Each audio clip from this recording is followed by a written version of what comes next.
పాడుగాను కలికాలం అంటే ఇదే కావచ్చు నువ్వులా పాఠాలు చెప్పి పిల్లగాళ్ళని మంచి దారిలో పెట్టవలసిన గురుకుల ప్రిన్సిపల్ శైలజ గురుకుల హాస్టల్ని ఏకంగా బారే చేసిందని చెప్పాలి నువ్వులా. అయితే అసలు ముచ్చట ఏంటంటే సూర్యాపేటలో సాంఘిక సంక్షేమ గురుకుల మహిళా డిగ్రీ కళాశాల హాస్టల్ శైలజ అనే ప్రిన్సిపల్ మేడం రాత్రిపూట రూమ్లలో అసాంఘిక కార్యక్రమాలు చేసుడుతోటి విద్యార్థులు అందరూ మస్తు కోపమవుతున్నారు. గట్లనే శైలజ్ మేడం తోటి కేర్ టేకర్ ఇద్దరు కలిసి ఏకంగా హాస్టల్లోనే మందు కొట్టుకుంటా పిల్లగాళ్ళందరి మీద అడిగినందుకు డిగ్రీ విద్యార్థులను చూడకుండా వాళ్ళని కూడా కొడుతున్నారట.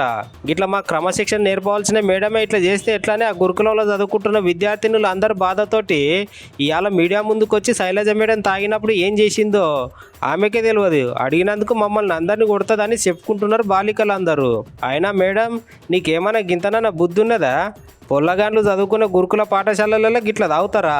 నువ్వు ఒక ప్రిన్సిపాల్ హోదాలో ఉండి పిల్లగాండ్లకు నేర్పవలసిన విధానం ఇదేనా అని అంటున్నారు ఇది చూసిన వాళ్ళు.